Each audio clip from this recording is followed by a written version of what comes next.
सौत लेखक प्रेमचंद जी। जब रजिया के 2-3 बच्चे होकर मर गए और उम्र ढल चली तो रामू का प्रेम उससे कुछ कम होने लगा और दूसरे ब्याह की धुन सवार हुई। रामू एक न एक बहाना खोजकर रजिया पर बिगड़ता और उसे मारता। अंत में वह नई स्त्री ले ही आया। उसका नाम था दासी। चंपई रंग, बड़ी बड़ी आंखें, जवानी की उम्र, पीली कुशांगी रजिया भला इस नवयौवना के सामने क्या जचती। फिर वह जाते हुए स्वामित्व को जितने इतने दिन से अपने अधिकार में रखना चाहती थी। इस घर को उसने मर मर कर बनाया था, वह इसे सहज ही नहीं छोड़ सकती। इतनी बेसमझ नहीं कि घर छोड़कर चली जाए और दासी राज करे। एक दिन रजिया ने रामू से कहा, मेरे पास साड़ी नहीं है, ला कर दो। रामू उससे एक दिन पहले ही दासी के लिए अच्छी सी चुनरी लाया था। रजिया की मांग सुन बोला, मेरे पास अभी रुपए नहीं हैं। रजिया को साड़ी की उतनी चाह न थी जितनी रामू और दसिया के आनंद में विघ्न डालने की। बोली, रुपए नहीं थे तो कल अपनी चहेती के लिए चुनरी क्यों लाए? चुनरी के बदले में उसी दाम में 2 साड़ियाँ लाते तो एक मेरे काम आ जाती। रामू ने स्वेच्छा भाव से कहा, मेरी इच्छा जी, जो चाहे करूँगा। तू बोलने वाली कौन है? अभी उसके खाने खेलने के दिन हैं। अभी से उसे नून तेल के चिंता में डाल दूँ? यह मुझसे ना होगा। तुझे ओढ़ने पहनने की साध है तो काम कर, भगवान ने हाथ पैर दिए हैं। पहले तो घड़ी रात उठकर काम धंधे में लग जाती थी, अब उसकी डाह में पहर दिन तक पड़ी रहती है। तो रुपए क्या आकाश से गिरेंगे? मैं तेरे लिए अपनी जान थोड़े ही दे दूंगा।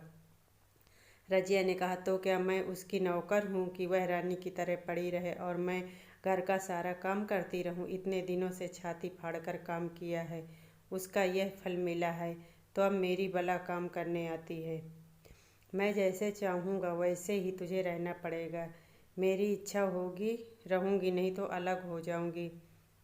जो तेरी इच्छा है सो कर, मेरा गला छोड़। अच्छी बात है, आज से तेरा गला छोड़ती हूँ, समझ लूँगी विधवा हो गई।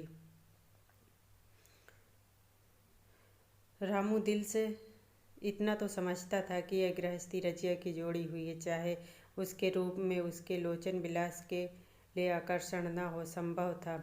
कुछ देर बाद वह जाकर रजिया को मना लेता, पर दासी भी कूटनीति में कुशल थी। उसने गर्म लोहे पर चोटने मारना शुरू कर दिया। बोली, आज देवी किस बात पर बिगड़ रही थी? रामू ने उदास मन से कहा, तेरी चुनरी के पीछे रजिया महाभारत मचाए, अब कहती है अलग रहूँगी। मैंने कह दिया, तेरी जो इच्छा कर। दसिया ने आंखें मटका कर कहा, यह सब नखरे हैं कि आकर हाथ पांव जोड़े मनावन करे और कुछ नहीं। तुम चुपचाप बैठो, 2-4 दिन में आप ही गर्मी उतर जाएगी। तुम कुछ बोलना नहीं, उसका मिजाज और आसमान पर चढ़ जाएगा। रामू ने गंभीर भाव से कहा, दासी तुम जानती हो वह कितनी घमंडिन है, वह मुँह से जो बात बोलती है उसे करके। रजिया को रामू से ऐसी कृतज्ञता की आशा न थी। जब वह पहले किसी सुंदर नहीं, इसलिए रामू उसे प्रेम नहीं है। पुरुष चरित्र में यह कोई असाधारण बात नहीं, लेकिन रामू उससे अलग रहेगा यह उसे विश्वास न था। वह इसी घर में पैसा पैसा जोड़ कर बनवाया, गृहस्थी भी उसी की जोड़ी, अनाज का लेन देन सब उसी ने शुरू किया। उसने कितने कष्ट झेले, आज वह इतनी निर्दयता से दूध में मक्खी की तरह निकाल कर फेंक दी गई। रामू से इतना भी नहीं हुआ कि तू अलग नहीं रह पाएगी, मैं या खुद मर जाऊंगा या तुझे मार डालूंगा, तुझसे मेरा ब्याह हुआ है, हंसी मजाक नहीं। रामू को उसकी कोई परवाह ही नहीं। दूसरे दिन रजिया एक दूसरे गांव में चली गई। उसने अपने साथ कुछ नहीं लिया। जो साड़ी देह पर थी वह संपत्ति थी। विधाता ने उसके बालकों को पहले ही छीन लिया था, आज घर भी छीन लिया। रामू उस समय दासी के साथ बैठा हुआ आमोद प्रमोद कर रहा था। रजिया को जाते देख शायद वह समझ ना सका कि वह चली जा रही है। रजिया ने समझा कि चोरों की भांति जा रही है। इससे दासी और उसके पति पूरे गांव में दिखा देना चाहते हैं कि वह एक धेले की चीज़ नहीं ले गई। गांव वालों की दृष्टि में रामू का अपमान करना ही उसका लक्ष्य था। उसके चुपचाप चले जाने से तो कुछ भी नहीं होगा। रामू उल्टा सबसे कहेगा, रजिया घर की सारी संपदा उठा ले गई। उसने रामू को पुकार कर कहा, संभालो अपना घर, मैं जाती हूँ, तुम्हारे घर की कोई चीज़ नहीं ले जा रही हूँ। दसिया बोली, जाकर गाँव में ढिंढोरा पीट आओ, यहाँ किसी का डर नहीं। तू अपने घर से लाई ही क्या थी जो कुछ लेकर जाओगी? रजिया ने उसके मुंह न लगकर रामू से ही बात की। सुनते हो अपनी चहेती की बातें, फिर भी मुंह नहीं खुलता। मैं तो जाती हूँ, लेकिन दासो रानी तुम भी बहुत दिन राज नहीं कर पाओगी। ईश्वर के दरबार में अन्याय नहीं फलता, वह बड़े बड़े घमंडियों का घमंड चूर कर देता है। दसिया ठहाका मारकर हंस पड़ी, पर रामू ने सिर झुका लिया। रजिया चली गई। रजिया जिस नए गांव में आई थी वह रामू के गांव से मिला हुआ था। उस गांव के लोग उससे परिचित थे। वह कैसी कुशल गृहिणी, कैसी मेहनती है, कैसी बात की सच्ची, यहाँ किसी से छुपा नहीं था। रजिया को मजूरी मिलने में कोई बाधा न हुई। जो एक लेकर दो काम करे, उसे काम की क्या कमी। 3 साल रजिया ने कैसे काटे, कैसे नई गृहस्थी बनाई। उसका परिश्रम देखकर गांव वाले दांतों तले उंगली दबाते। वह रामू को दिखा देना चाहती थी कि तुमसे अलग होकर भी मैं पराधीन नारी नहीं हूँ, अपनी कमाई खाती हूँ। रजिया के पास बैलों की एक अच्छी जोड़ी थी। रजिया उन्हें केवल खली भूसी देकर नहीं रहती, रोज 2-4 रोटियां भी खिलाती, फिर उन्हें घंटों सहलाती। कभी कभी उनके कंधों पर सिर रखकर रोती और कहती, तुम दोनों अब मेरे बेटे हो।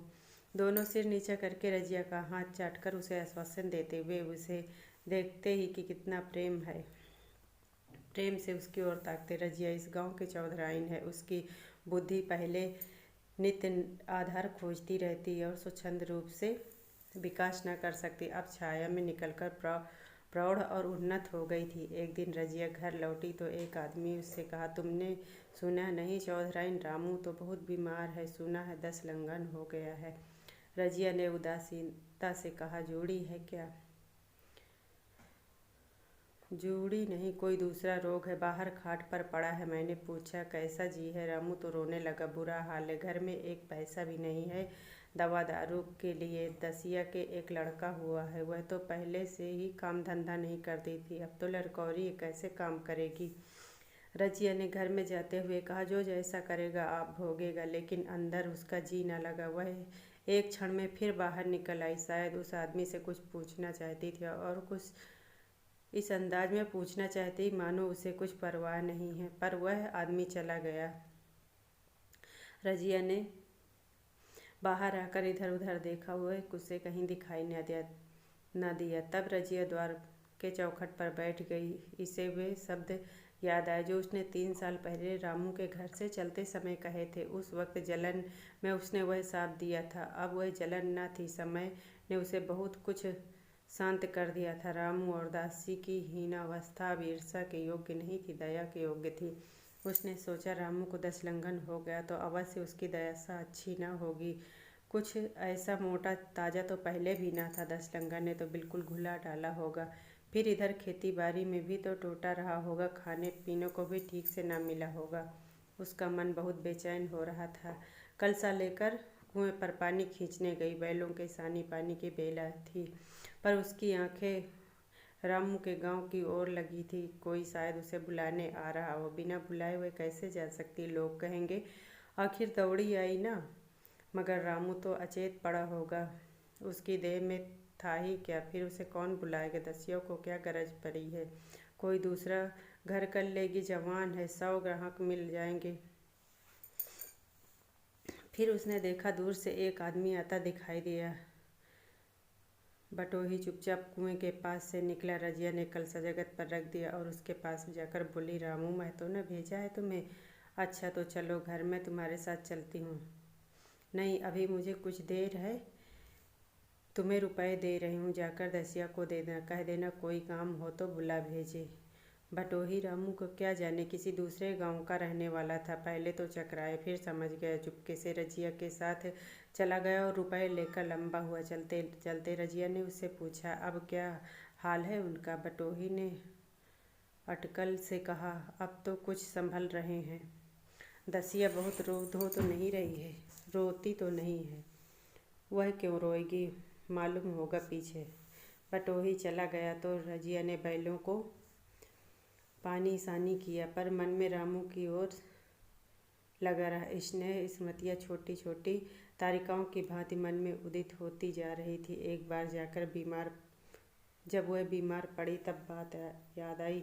10 साल हो गए, वह कैसे दिन रात उसके सिरहाने बैठा रहता, खाना पीना तक भूल गया था। उसके मन में आया, क्यों ना चलकर उसे देख आऊं। किसका मुँह है जो कुछ कहे? चोरी करने थोड़ी जा रही, अपने आदमी के पास जा रही है। 15-20 साल का साथ है। रजिया ने किवाड़ बंद किया, घर को मंजूर को सहेजा और रामू को देखने चली, कांपती झिझकती, क्षमा का दान लिए हुए। रामू को थोड़े दिनों में मालूम हो गया था कि उसके घर की आत्मा निकल गई। वो चाहे जितना सिर खपाए उसमें शक्ति नहीं। दासी सुंदरी थी, शौकीन थी और फूहड़ थी, पर पहला नशा उतरा तो टाँ टाँ शुरू हुई। खेती की उपज भी कम होने लगी और उसका भी स्वास्थ्य बिगड़ने लगा। शुरू में कुछ परवाह न की, परवाह करके करता भी क्या, घर में पैसे न थे। 10-12 दिन से उसका दाना पानी छूट गया। मौत के इंतजार में खाट पर पड़ा करा रहा था और अब दशा हो गई कि जब वह भविष्य से निश्चिंत होकर अतीत में विश्राम करते, जैसे कोई गाड़ी आगे का रास्ता बंद पाकर पीछे लौटे। रजिया को याद करके वह बार बार रोता और दासी को कोसता, तेरे ही कारण मैंने उसे घर से निकाला। वह क्या गई? लक्ष्मी चली गई। मैं जानता हूँ, अब भी बुलाऊं तो दौड़ी आएगी, लेकिन बुलाऊं किस मुँह से? एक बार आ जाती तो उससे अपने अपराध की क्षमा मांग लेता। सहसा रजिया ने आकर उसके माथे पर हाथ रखा और पूछा, कैसा जी है तुम्हारा? मुझे तो आज ही हाल मिला।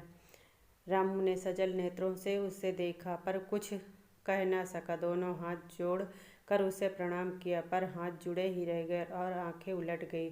लाश घर में पड़ी थी। रजिया रोती थी, दसिया चिंतित थी। घर में 1 रुपया नहीं। लकड़ी तो चाहिए, उठाने वालों को जलपान करने के लिए। कफन के बगैर लाश उठेगी कैसे? कम से कम 10 रुपये तो चाहिए। आफत ऐसी आई थी, घर में कोई कीमती गहने भी तो न थे जिसे बेचकर पैसे मिले। उसने चौधरी के लड़के को बुलाया और कहा, देवर जी, यह बेड़ा कैसे पार लगेगा? गांव में तो कोई एक ढेले का विश्वास करने वाला नहीं है। मेरे गहने हैं, चौधरी से कहो इन्हें गिरवी रखकर आज का काम चला ले।